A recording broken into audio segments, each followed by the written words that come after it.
Hope we're having a good weekend. We've had some good weather for once. It's been raining and quite cold. I like that.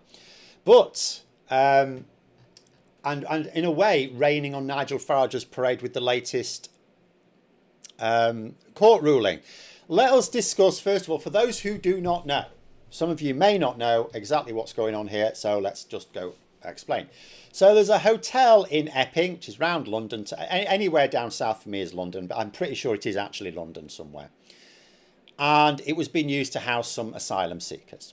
Now, what had happened is one of the asylum seekers there has been arrested and indeed charged with sexually assaulting a child. Okay. Now, here's the thing straight away. Instantly, therefore, all people come out and going, all asylum seekers everywhere in the country are a threat to our children. By the way, these people do not care about threats to children. Otherwise, they may be showing some concern at the fact that an awful lot of friends of Tommy Robinson and Nigel Farage have all got previous for paedophilia. But they pretend to care about children and they think all asylum seekers everywhere are a threat to children. But here's what I would say. So this is a hotel, right? It's not a hotel that was built for asylum seekers. It was just a hotel built for tourists, right? So let's say there were no asylum seekers in the hotels. And there shouldn't be, by the way, just to be clear, because I get some really strange comments going, why are you defending asylum seekers in a hotel? No, it's the Tories that put them there. Labour don't think that they should be in hotels. They're trying to rehome them, but you're moaning about that as well. But until they can rehome them, then they need to be, they have to be somewhere. You can't just flush them away in the gutter. So you've got, let's imagine it was just a hotel as it would normally be. No asylum seekers in it, right? It's just people who are on holiday there or travelling for business, just normal people from this country. And let's say one of them was charged with assaulting a girl, right? Sexually assaulting a girl. Would those people be out protesting at the hotel? Would they be saying all tourists, even from Britain, are a threat to our children? No, they would not. So it is racism. The people go, oh no, it's not racism. It is racism. It is 100% racism. Simple as that. So what has happened is the council there, which is now let me get this right. It's a Reform UK council, so of course it went, oh, we don't want asylum seekers here, we'll take it to court. And because they had taken over from a Conservative council, and the Conservatives are, if you think Labour are trying to ape Reform UK, I don't think they are, by the way, but they are giving them too much oxygen. But the Conservatives are absolutely aping them in every way at the moment. So obviously the Conservative councillors that remained there were also going along with it as well. So like, you know, a load of councillors are going, yeah, let's take it to court. And then a court ruling, they did it on safety grounds. But they were basically saying that the planning permission for the hotel didn't cover this, therefore it shouldn't be used for this purpose, right? And a court agreed with them, but then it's gone to appeal. And I knew this would happen, by the way, because this isn't the first time this has happened. This is not the first time that a council has taken a hotel effectively to court for housing asylum seekers on behalf of the government and had the court go, yeah, fair enough, only to have an appeal, the government argue, hang on a minute, we have to put them somewhere. And then the appeal court judges going, yes, the priority is these people have to be housed somewhere, right? And the same thing has happened, only this time the appeal court judges, 3 of them, also pointed out that where the original judgment made an error is they were effectively, their injunction was based on the protests. It was partly based on the protests, they said, which was an insane thing to do because, first of all, you cannot have the law decided by mob rule. Parliament makes the laws in a reasonably considered way.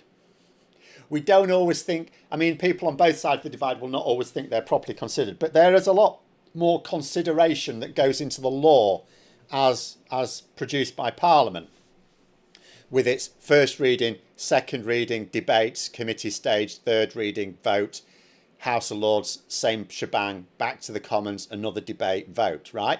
That's a lot more consideration than mob rule, right? Who read Facebook memes, get their information. I've done my own research. Where from? Facebook memes. Good one. Oh, sometimes Instagram memes, but it's the same thing. So, you know, yeah. So the judges are basically saying you can't have that. You know, and in fact, all you're going to do is encourage more protests, which is exactly what it has done. You know, if that original judgment had just said, look, and if they'd have referred, there's precedent for it. It's absolutely insane. There's precedent. If I knew about it, those bloody judges must have known that this has happened before. And the eventual judgment was they have to be housed somewhere, right? There was no argument for the original court case that, yeah, they have to be housed somewhere, but this specific place is unsuitable. There was nothing particularly unsuitable at that specific location. It was just, we don't want them here, and we're going to use as an excuse the fact that when planning permission was given for the original hotel, it didn't mention asylum seekers. Oh, and by the way, there's a lot of people not happy about it. Judges should not be given into mob rule. But anyway, it is what it is. Now, there's multiple things we could discuss about this, but I'm going to go, and I'm not precious about the order in which to discuss them. Not necessarily the first one I would have picked, but we'll go with a question that came near the beginning, because one of the biggest issues about this is, of course, communication, right? And Matthew asked, what can Labour do to shift the narrative back on Reform UK's weak ground, like climate change, healthcare, the economy? The asylum issue cannot become a confected national emergency issue. No, I quite agree. And the answer is stunningly simple. And it's so stunningly simple, I get really irritated. I'm quite a calm person, you know. But I get really irritated that Labour keep making a hash of it. So my solution, and I'm going to explain why it is as well. I like to explain myself.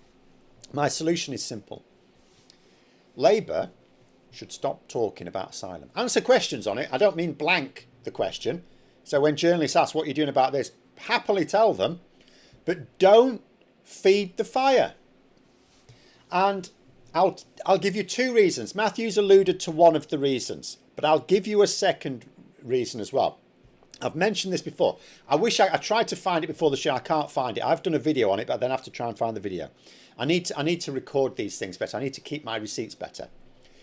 But I'm pretty sure it was more in common, but some pollsters, I'm really sure it's them, did some polling. It was like a couple of months ago, I seem to remember, where it's like a focus group based thing, and they were investigating how people feel about what Labour are doing. But a lot of people don't know what Labour are doing, so you'll get comments going, oh, Labour. I saw a comment, someone in an article, again, Reform UK support, saying, oh, they voted Labour, but they're sick of the fact that Labour aren't doing what they said they would do. And I would like to talk to this person and go, what do you think they said they would do that they're not doing? Because I'm looking at it, and actually they are. They are actually doing what they said they would do. And whether it all gets the same results people want is another matter, but they are actually saying what they would. So there's a lot of people who just don't know what Labour are actually doing, because it's all in Parliament and in budgets, right? People are bored by it. So what they did in this focus group is they asked people various questions about various policy areas and how they thought about the Labour government's performance. Then they gave them a bit of information. It might have been a news report, it might have been something from Labour themselves, but some information on what they were actually doing. And for some of these things, people approved of it. They went, oh, yeah, we like this. And then when they asked them again about their views of the Labour government, what you found was their estimation of the Labour government went up, as you'd expect. So if you find, for example, what Labour are doing to improve the NHS, you see a news report or something else that lets you know what they're doing and you approve of it, you go, oh, I didn't know they were doing that. Oh, yeah, they're doing better than I thought, right? That makes sense.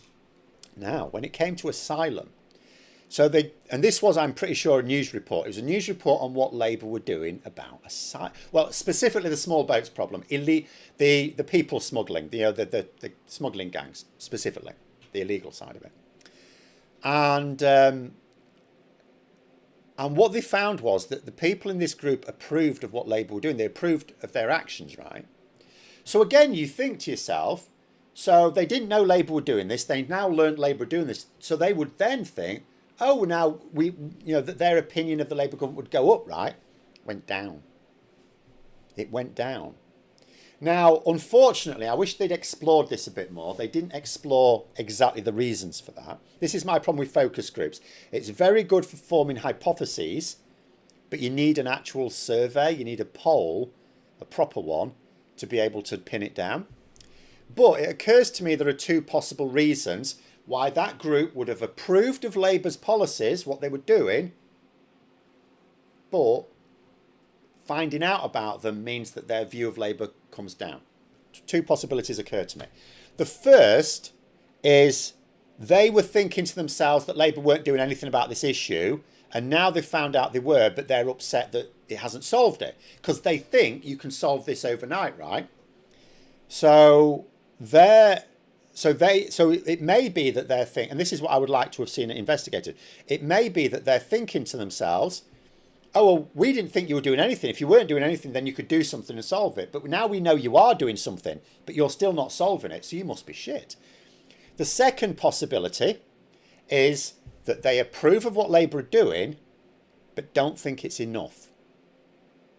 So they're thinking to themselves, we didn't really know what Labour were doing. Now we've found out, that's good as part of a range of package of measures, but it's not enough.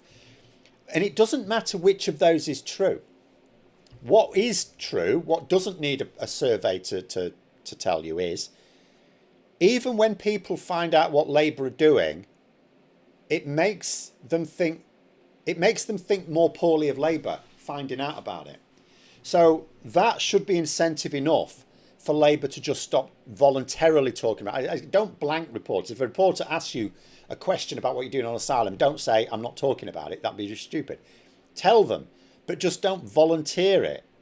Don't use your own bandwidth to promote asylum issues when you are never going to outbid Reform UK, and they can stop. The hotel issue could actually end before the next election. I don't know whether it will, but it could. That is possible. Whether in its place Reform UK, because Nigel Farage is there like, because he's just thinking to himself that as soon as there's no more asylum seekers in hotels, he'll just turn his attention to where they are. Oh, well, now you've moved them to houses and you've kicked Britons out on the streets for them, which won't be true, of course, but that's what he will say, right?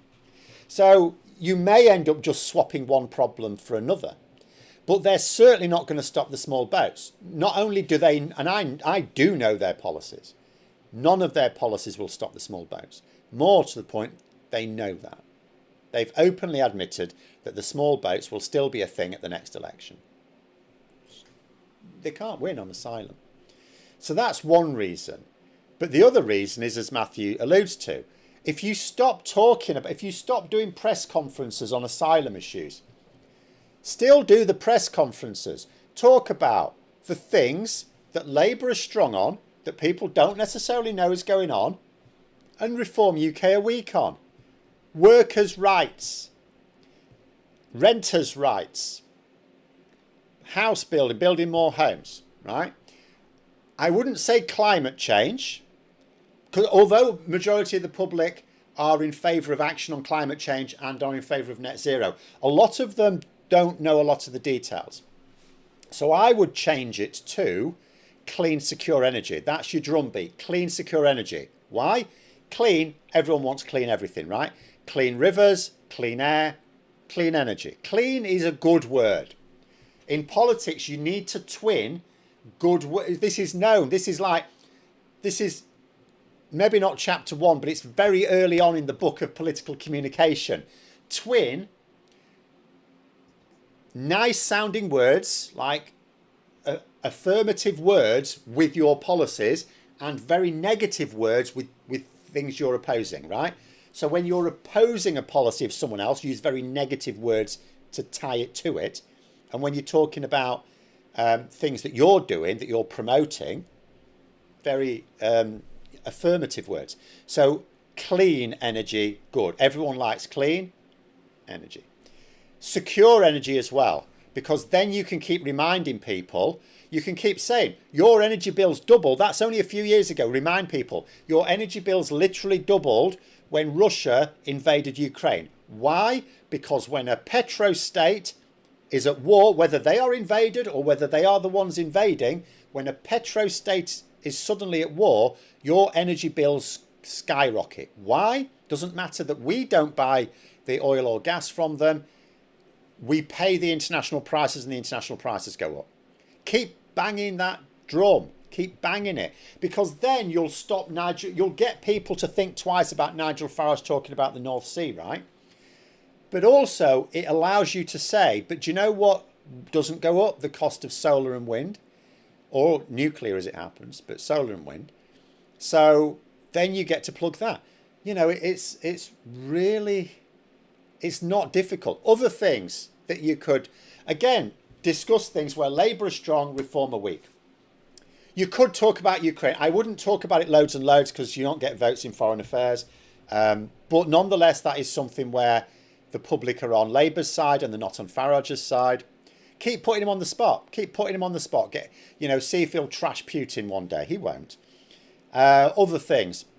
Farage has given us a new one this week, right? You wouldn't have thought this. There's a few things appearing on the 2025 bingo you would never have thought of.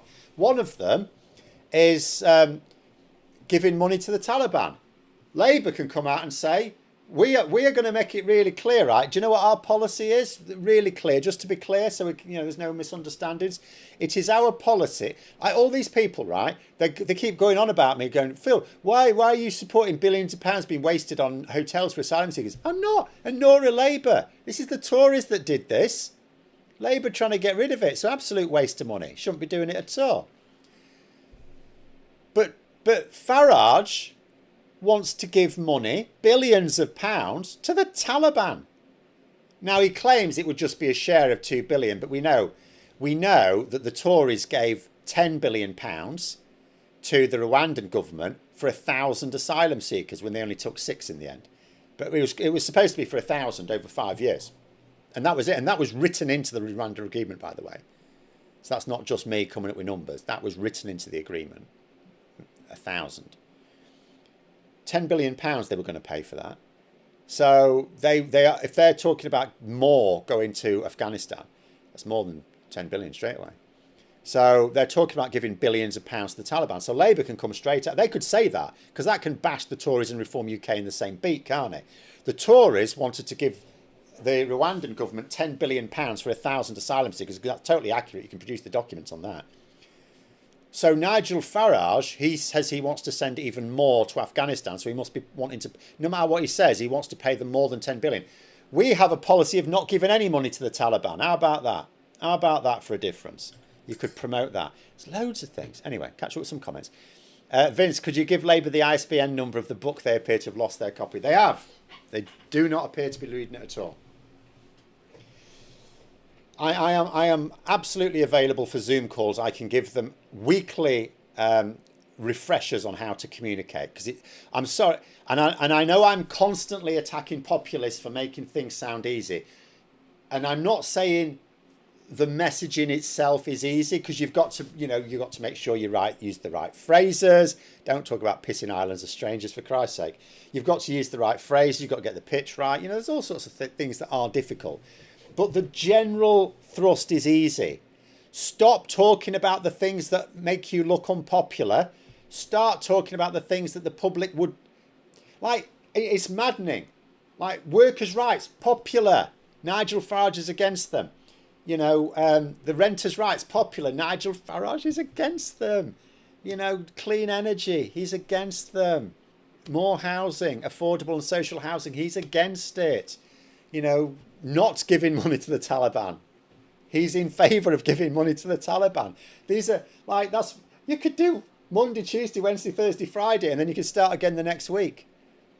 It's not difficult. It's actually really easy. Stop talking about the things that are awkward for you. I thought all politicians knew this. I thought all politicians knew. Obviously, journalists are going to ask you the stuff you're weak on because that's their job, right? So you've got to have your answers for it. But you avoid those subjects. In fact, the trick of a skilled politician in such an interview being asked about something they're weak on is to go off on a tangent and talk about something they're strong on. You know, you used to get it in Yes Minister, didn't you? It's a bit, you don't do it quite this clumsily, but it's the same, it's the basic premise. Oh, that's a really good question, but I think a better question is this. But, you know, you don't do it that blatantly, but you still turn it into something. So what you do is you start to answer the question, oh, what are you doing about asylum? And you start to talk about it, and then you segue into something else on like employment rights or housing. You can easily turn a question of asylum into what you're doing on housing. This is why we're building much more affordable and social housing, because, you know, there's too many people who are who don't have you know, a permanent home or a secure home. So that, and you turn your answer into something where you'd be popular.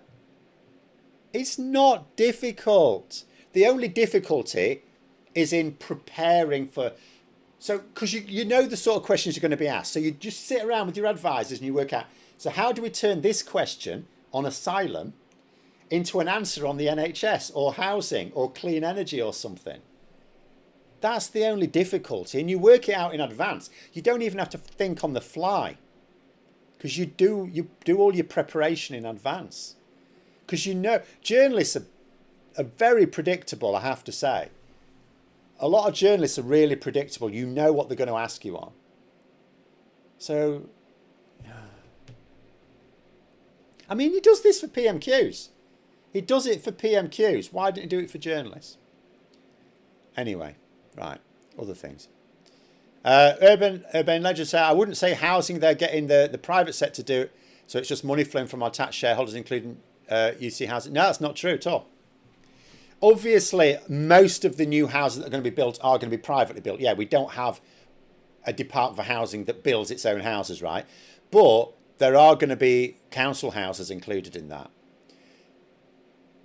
And yes, some of the the social housing, some of it is sort of private. It's not profit. It's not for profit though.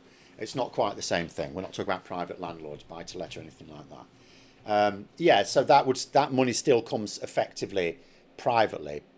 But no, you are talking about council houses being built as well. So there is actually public, not centrally funded, but publicly funded housing as well in the mix. But either way, it makes no difference, because if you have more houses, then we can stop the bloody price of houses going up proportional to like salaries, because it's ridiculous now. It now costs more than twice as much for a house in real terms. Well, not even just in real terms, compared to wages. It's actually worse, really.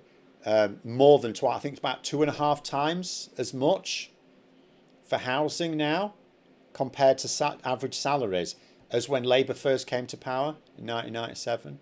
It's absolutely got ridiculous.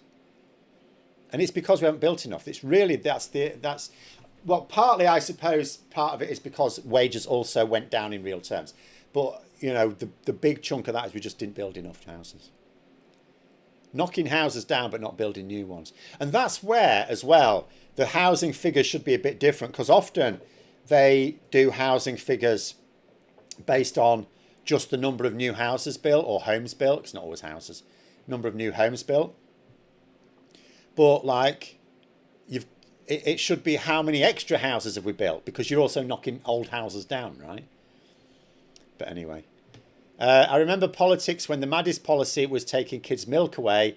Now it's dressing up like flags and paying fascist murdering regimes. Yes. Well, we might have done a bit of that in the 80s as well. And also we were beating miners. I say we. Thatcher's government was beating miners up. Anyway, let's get on to some other aspects of this, because I'll tell you one thing that interested me. Let's get rid of that one. Have you seen this? Seen this fella? So this is someone, he's pictured there at one of the Epping protests. He's a Reform UK councillor, or I should say he's an ex-Reform UK councillor, because he's actually been suspended by Reform UK. You'll never guess for what. He's been suspended for racism. Racist behaviour, specifically at the protest. Isn't that remarkable? They're keeping that quiet, aren't they? Reform UK. They're keeping that a bit quiet. They've actually had to suspend. So they're obviously stoking these protests, including amongst their own councillors. I mean, let us remind ourselves what a Reform UK councillor is. Reform UK we know that they're sort of UKIP Mark III, right? It's the same person that built all of these parties up. So they have, they have roots effectively. But in terms of the administration of the party, it's really very new. It's not even, I mean, technically Reform UK was formed in 2020, but in reality, Reform UK really emerged in 2023. Before then, it was like, well, we need to rebrand the Brexit Party because Brexit will have happened. Reform UK from 2020 to 2023 existed purely for the purposes of being a limpet on the Conservatives, dragging them further, towards sort of more extreme policies, basically. That was their purpose. They had no intention of winning power. They had no intention of even winning MPs. They might have nabbed the odd one. They were really. That's why Nigel Farage stepped back from it. There was absolutely zero intention to use it as a major political vehicle. It was a lobby group. It existed to scare the Conservatives into ever more extreme policies. And it worked. From 2023, a little bit different, because then it started to look like they could win a few MPs. But they still had no, ideas about winning power. I think even after the general election, when Nigel Farage thought, I could, he was just in it for a bit of an earner. So really, the party as it is now only started then. So their councillors, like for another party like Labour councillors or Lib Dem councillors, Conservative councillors, they've probably been involved in the party for years before they became councillors, right? So that means they've probably been involved in politics for years. These guys, not so much. They may or may not have done, but many of them have not been involved in politics at all. They, obviously they've read The Sun and the Daily Mail and got angry at it, but they've never really been involved in politics. So a lot of these people have just literally come into politics fresh. So I view a lot of Reform UK councillors as basically no different to Reform UK supporters. They're just supporters who put themselves forward and got elected, right? So Nigel Farage is stoking the sort of behaviour that he has now suspended this guy for. Keeping it quiet, aren't they? Because the last thing they want is for it to be widely. I mean, on the one hand, they need to suspend him because the majority of more moderate voters they're trying to appeal to don't want to think that, again, they're trying to persuade people that the party isn't racist. So if anyone comes out with anything that is clearly racist, then they have to bin them. But he doesn't want the proper racist Nazi core of the party to know that either. So he's trying to whisper to two different audiences, isn't he? And the reason being that he can't anymore count on, and this is going to, and I said this would be a problem for Reform UK, but he may not be able to count on the support of those hardened nutters, right? Because there's this new party which is now getting backing from Elon Musk. It's the Ben Habib thing. I mean, it's a bit of a joke at the moment. I'm not sure it's going to get any traction. But, I mean, if they get promotion from Elon Musk and Twitter, even if no money, then, if it over the next few, because there's several years before the next election, there's all sorts of things going to happen between now and the next election.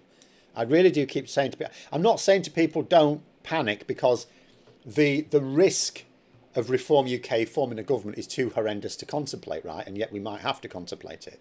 But there are things that Labour are doing. I keep saying there are things that Labour are doing that are coming online. In 2027, it will be a very different ball game. Now, if it's not, then we can panic. I'm hesitant to say to people, wait 2 more years. Please be patient for 2 more years. Because I know that people are going, hang on, Phil, shouldn't we be a bit worried about this? Yes, we should be very worried about this. But these things can't be rushed. 2027, there's lots of things that will be very visible and very popular. Whether it's popular enough is another matter. But the other thing that can happen in the next few years is this, nascent party developing with Ben Habib and now Rupert Lowe. See, Rupert Lowe to begin with wasn't getting involved with them. He was going to do his own non-partisan think tank, wasn't he? But he seems to have thrown his lot in with them now. And so has Elon Musk. So if Elon Musk fancies promoting this thing, whether he does, I don't know. But at the moment he is. So if he fancies promoting this thing, and in the next few years, it's becoming known that Nigel Farage is suspending and getting rid of people because of certain views that the core think are reasonable views, and he's still bashing little Tommy Robinson. And then these people find out there's another party supported by Elon Musk and Rupert Lowe that they really like,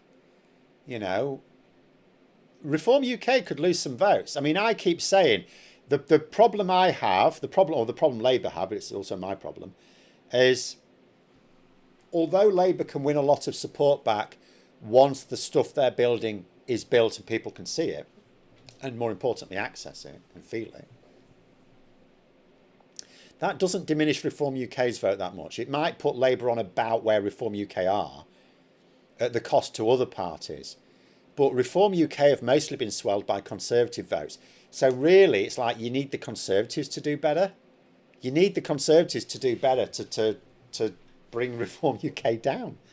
But what if Reform UK gets squeezed? See, they've been the ones squeezing the Conservatives.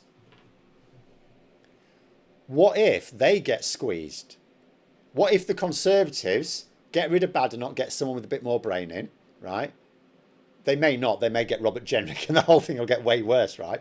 But what if, for whatever reason, the Conservatives do a little bit better in a couple of years and they squeeze Reform UK on one end?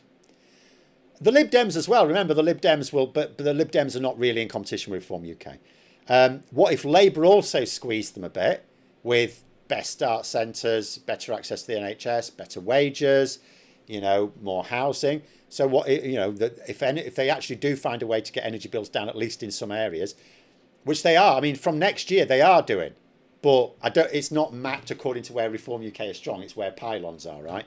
But nonetheless, there are some areas that are going to get cheaper energy bills from next year. If you live near a pylon, it could be quids in. But then you get squeezed by this even further, this more extreme party. This Ben Habib party. So there's lots of interesting things in the next few years. This is people looking at the situation as it is now and going, oh, if it's like this for the next election, it won't be like this. I don't know what the numbers will be in the polls. I obviously can't predict that. But the political environment will not be like this in a few years' time. There are areas in which it could be worse. And this is why Labour need to change the narrative. Stop talking about pissing Asylum all the time. You're playing into their hands. Stop talking. Like in sport, they say, do the opposite of what your opponent wants you to do. It's what you do in sport. Do the opposite of what your opponent wants you to do, because that's where they're weak. I want to get paid saying, I've said a fair bit that I'm going to be giving Labour time to actually get legislation passed and enacted before I draw judgment. However, they do need to stop. Oh, sorry, the comments are coming a bit too quick. I've lost it. Stop going further into social conservatism. I would like that too. I'm not sure that that's going to happen. But anyway, power to the people that are saying, never thought I'd be in a position where I wanted the Conservatives to do better, only a bit there. Well, yeah, I mean, but that is, I mean, I am really very, very pragmatic. Like, remember, like where I am in terms of my politics, I am actually very, very far to the left. The only reason I'm not a communist, because I think the idea is marvellous, is because people are communist, right? They don't like it. It doesn't suit people. It's why whenever anyone has attempted communism, it always turns into a military dictatorship, because people don't want it. So you have to force people to have it, right? Whereas capitalism is more seductive, because here's the thing, with communism, what you see is what you get. And what you get is potatoes and mud. Whereas with capitalism, you have ambition, you know. You can be poor, but if you work hard, you can get more, right? So it's very seductive. So you can absolutely keep people hooked on capitalism in a way you can't with communism. So I accept that. I accept that you are never going to have, you know, a society like that. People will never stand for it. They won't want it. The only way to achieve it was with violence, at which point do you really have... Can you really say you've got the interests of the people at heart if you have to have gulags and firing squads and disappearances in the middle of the night? I would say not. So, but nonetheless, my general politics is certainly that when it comes to essentials, we shouldn't have profit in the system. See, I wouldn't even have supermarkets. I often defend supermarkets as being the only aspect of market competition that works, because people will say all the time about the profits that supermarkets are making, and they do make profits, but they don't make the profits people think. Like, I keep having comments, people, oh, their profits shot up in the last few years. Like, no, they haven't. They really haven't. They've actually gone down, mostly. So, because there's genuine competition for a supermarket. But in an ideal world, we still wouldn't... You could have some... I'm not saying you would have no private shops, but you would have... For me, you would have state-run farms producing essentials. You can have... If someone wants to do a private farm and sell their own stuff, that's fine. I tell you, here's my thing. If you want to define what should be state-run and what should be left to the private sector, it's really simple. Imagine an organisation, right, that's in the private sector, right, whatever it is, selling something, doesn't matter what it is. If it runs into trouble and it's going to go bust, what should the government do about that? If the answer is nothing, fine. It can be in the private sector. Basically, if you can do without it, obviously job losses are never nice, but as long as something... I mean, if it's failing because something else emerged, then they'll just have to take those workers, right?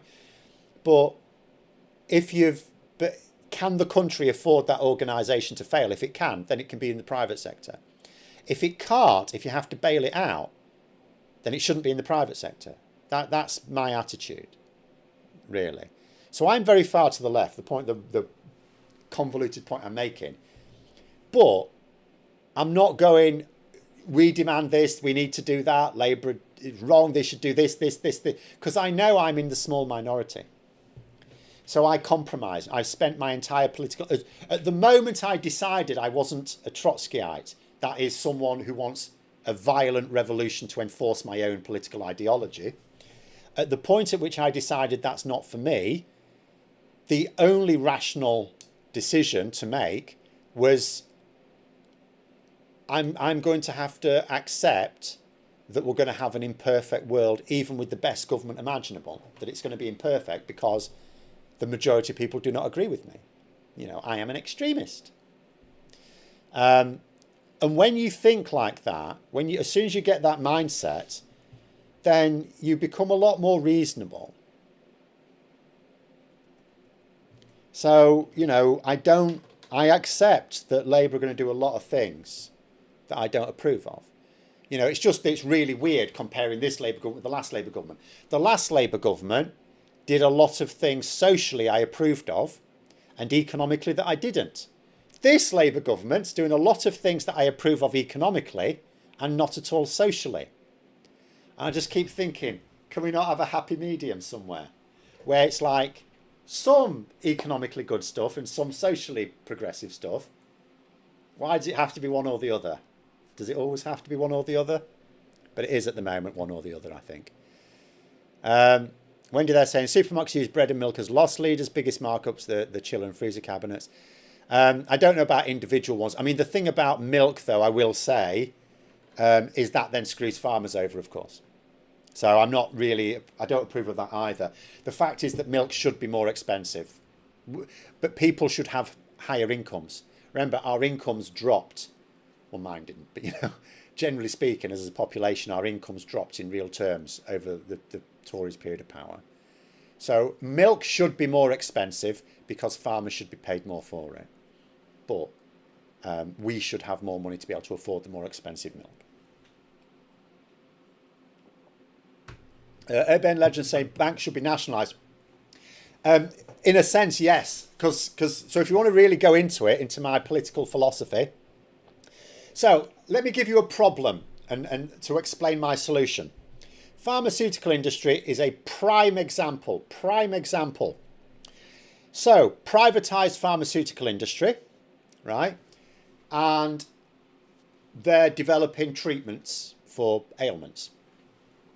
So if they develop a cure, brilliant, they can sell a cure for cancer, let's say, but it doesn't matter what it is. If they can cure something, that's absolutely fantastic, brilliant. You can sell that to doctors and they'll cure their patients. But now you've cured them. You can't sell them anything else. You can sell them one for the next patient, but that's about it. Whereas if instead of a cure, you develop a treatment to manage it, you know, diabetes drugs, something like that, you know, or cancer drugs, something to manage it, not cure it, but manage it. Then that patient needs it for life. Now, I'm not saying pharmaceutical companies, by the way, have a black library vault with like cures for everything in it. What I'm saying is, in terms of profitability, they are not encouraged to develop cures. They're encouraged to develop treatments. Whereas what about a government? Well, the government, if they have a state-run healthcare system, which of course we do, and any sensible country does. So what does a government want to do? Do they want to cure the patient or do they want to treat them? Well, if they treat them, they're having to pay via their healthcare system for life. But if they cure them, it's a one-off treatment, right? So of course the government would prefer that. So who should really be funding pharmaceutical research? Private companies or governments? So yeah, I do think a lot of banking, again, I've got room in I'm not against any form of capitalism because I get that people are naturally capitalistic, right? I get that.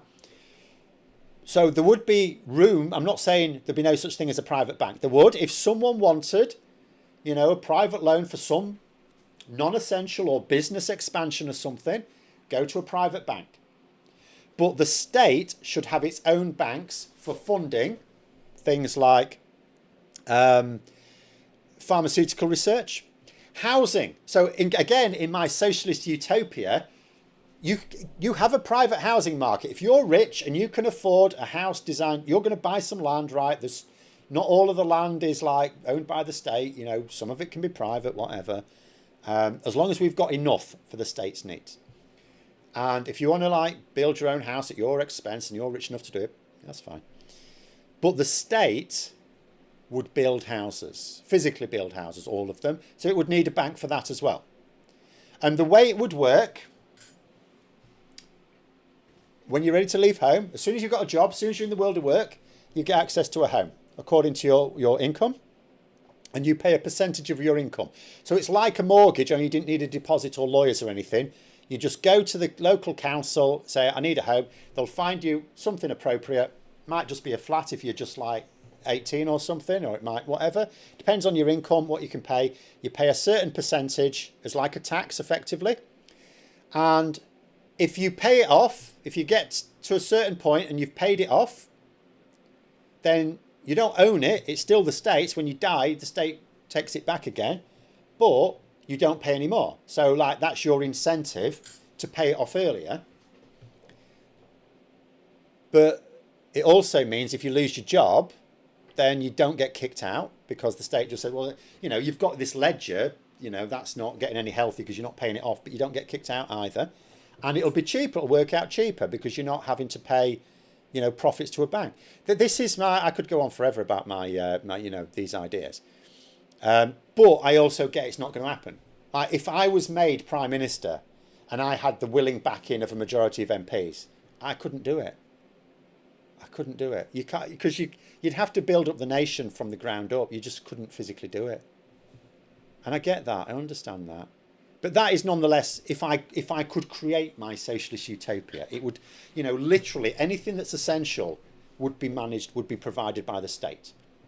But you would still have, you could, you know, wages wouldn't be set. It wouldn't be like equal amounts of pay to everyone regardless of the job they did. And people could still own property. There'd be nothing to stop them doing that. It's just that the state would manage enough resources to provide for everyone's needs. And for people's wants, there is the private sector would still exist. But the private sector stands or falls on its own 2 feet. If it falls, doesn't get bailed out by the government, it's like, oh, this company's about to go bust, Prime Minister. What have you got to say about it? Okay. People aren't going to go hungry because of it. I don't care. That's how society should work, in my view. But that is not everyone's view. But anyway. John the say, I'd ban private landlords, make it state only. So much stress seems to be caused by private landlords. Really think it would be better as non-profit. Well, yes, but again, it's how you do that. You can't steal. I mean, the fact is, these things are now owned. They're privately owned. You can't just steal them. You can tax them, though. I mean, one thing that... I'm just going to get rid of this picture. I'm going to put on... I haven't put these guys on yet. Have you seen these? I've called them the Epping Crusaders. I actually don't know where they are, though. They may not be in Epping. It's like something out of Monty Python, isn't it? Going back to the original topic. It's like something out of Monty Python. I don't actually know. I've only seen the image. I don't actually know what they're doing. But there we go.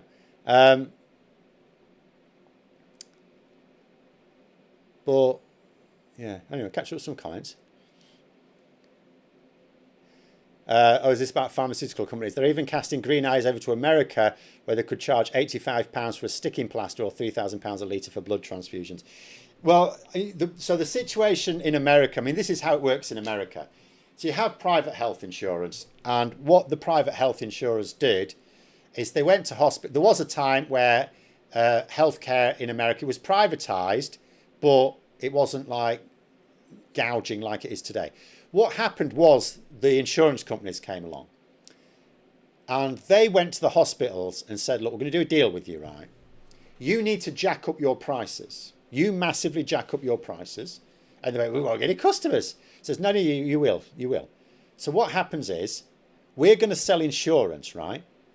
So then when someone needs to claim, if we send our customers to you, then you charge us a bit more than what you're already charging. So they're making more money because we will guarantee that money for you, which is more than you're currently charging.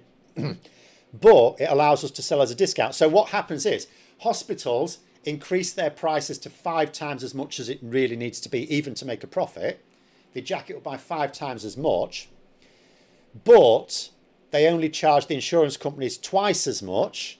So then the insurance company gets to say that they're selling you insurance that works out at a 60% discount.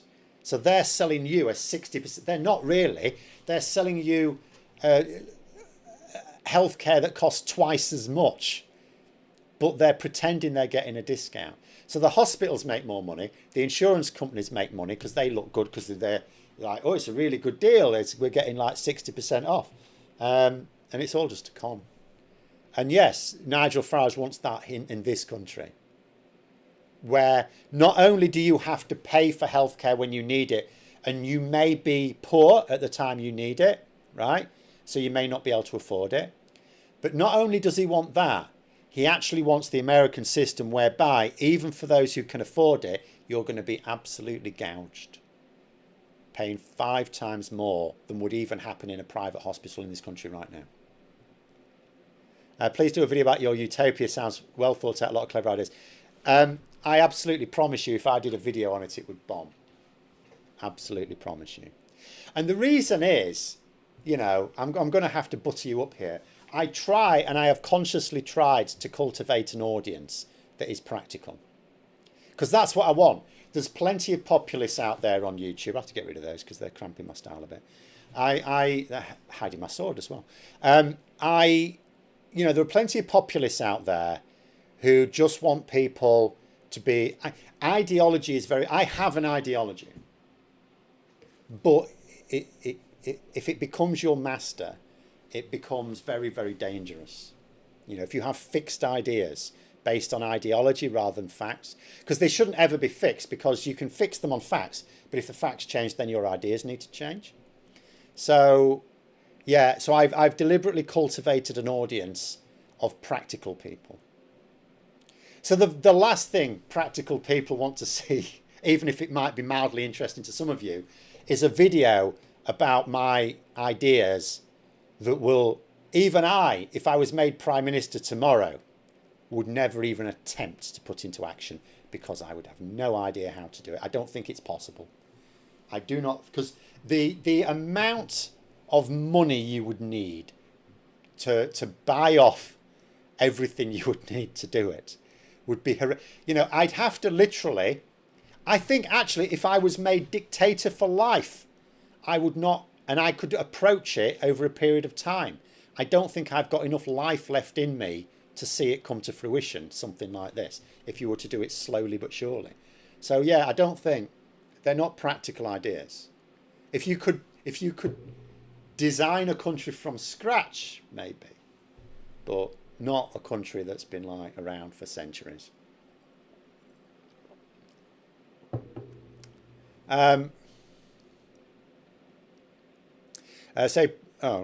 Think councils, government should offer to buy houses people inherit tax-free, no fuss fast, so people who don't want to deal with it can just get money. We can start getting some stock back. Let's look at that.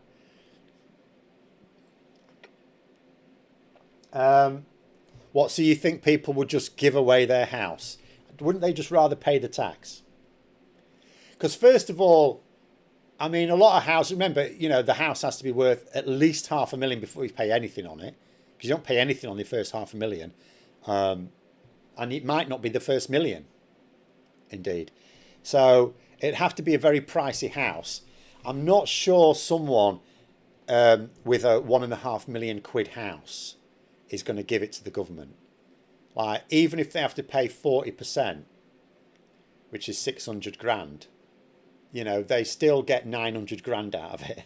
So I'm not sure. I mean, but yeah, sure, I make the offer. I'm not sure. I think people would just sell it and pay the inheritance tax.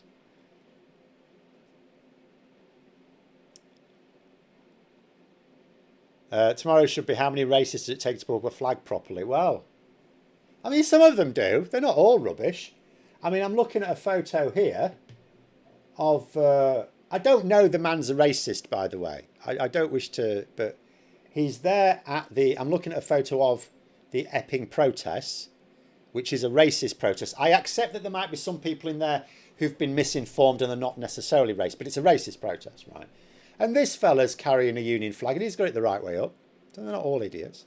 Although I will say, it may be the flag was prepared for him. He may have bought it already on the... Because it's not a... It's just a pole, right? He may have bought it attached to the pole already. I don't know. We don't know he assembled it. Or maybe he was just in the Scouts. I was in the Scouts. I used to put the flag up. I knew which way the flag went. I also know how to fold a flag as well for storage purposes. Need to read the Stephanie Kelton's book, The Deficit Myth. I've got a lot of books on my reading list, and I don't really read a lot of books these days, so that will take a while. Most Americans fresh in Europe won't call for an ambulance when needed. Costs over 40k there. Yes, I still remember. I mean, how can you forget whenever you've seen it? That awful image of that woman whose leg was gashed open by like a train or something. She was too close to a platform or something like that and got hit by a train. And she was absolutely begging them not to call an ambulance. Couldn't afford it. How awful is that? How awful is that? Carol, they say, I don't think I'm particularly practical. I just know that when I come on here, I'll get a mostly objective view of the situation. I always attempt to be objective. I am biased. I make that clear. But, there's no point in fooling. I find in life, there's no point kidding yourself. The only people who get away with kidding themselves are people who are born into wealth and privilege. If you're not born into wealth and privilege, you do yourself no favours fooling yourself. The people who voted Trump done themselves no favours. The people who voted for Brexit done themselves no favours. The people who are voting for Farage now in the next election doing themselves no favours. People who have to graft in life, it's in their interests to be really critical about themselves and what they're doing and how they're acting, and not to be led by the nose.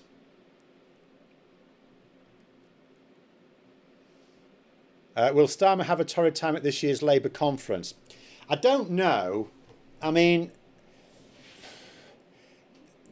there are certain things, like I was hoping some of the big bits of legislation would be in place for the conference. I'm now looking at the situation. The Renters' Rights Bill may be, that's very close to the end. The Employment's Rights Bill may be, but less likely because the Lords are trying to water it down. So what Labour have to do when Parliament's back in session is, first of all, presumably arrange for a... I mean, I suppose we'll see if they arrange the vote really quite quickly. Ideally, what they'll do is they'll arrange the vote quickly to consider the Lords' amendments, vote down the crap ones, and then send it back with instructions to the Lord, can you deal with this quickly, please? So it's possible, like if the Renters' Rights Bill and the Employment Rights Bill, if that's all passed for the conference, that's a big boost. He can still talk about it even if it's not. But if it's in law, because straight away, although a lot of the provisions of it they're not enacted immediately because you always have to give like businesses time.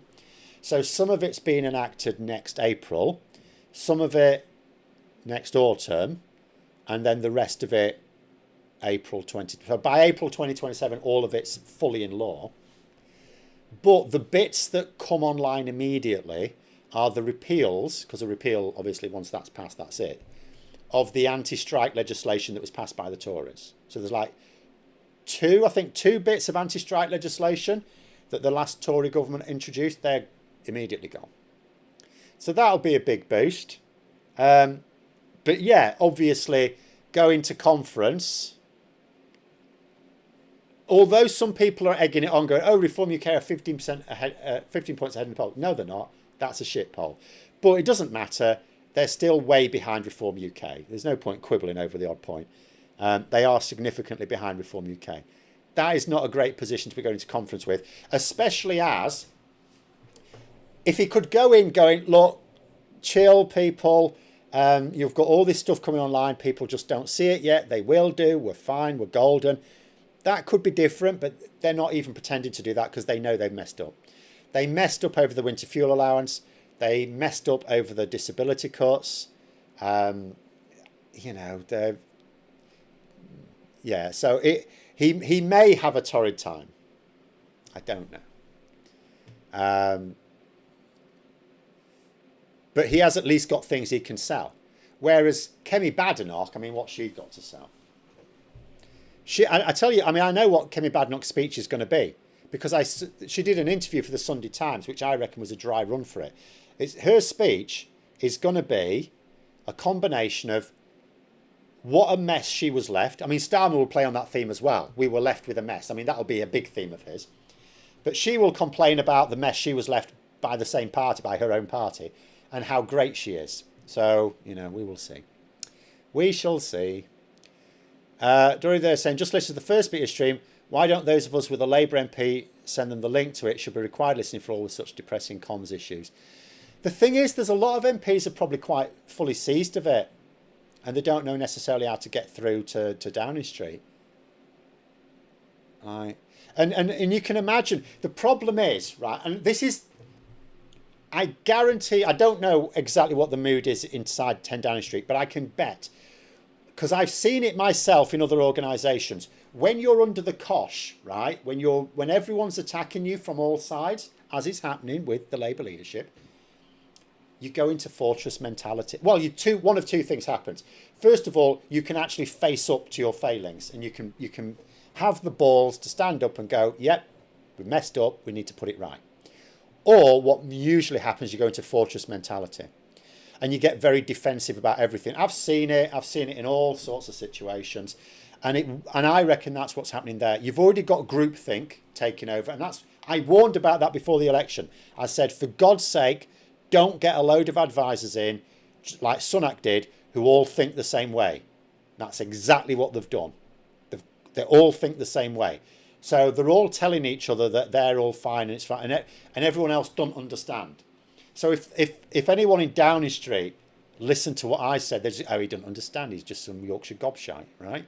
That is exactly what they would think. They wouldn't even think about it. They wouldn't even critically consider it. They wouldn't even think, I wonder if he's got a point. Think about it and go, no, we're still right. They wouldn't even do that because fortress mentality just shuts out all criticism. It's a defence mechanism. It's because no one likes being attacked on all sides. No one likes it. It's very bad for your mental health. So you shut up this barrier, this drawbridge, and you don't listen. And that's a very slippery slope. That is quite a slippery slope. Apparently the people there saying, my local MP has reformed Sarah Poaching. My apologies. It's pointless for me to contact her. She's literally the opposite of everything an MP should be. Yeah, there's a lot of that about though. But anyway, there it is. We'll leave it there. Thanks for coming on, everyone. Have a great evening. And until next time, I'll see you later.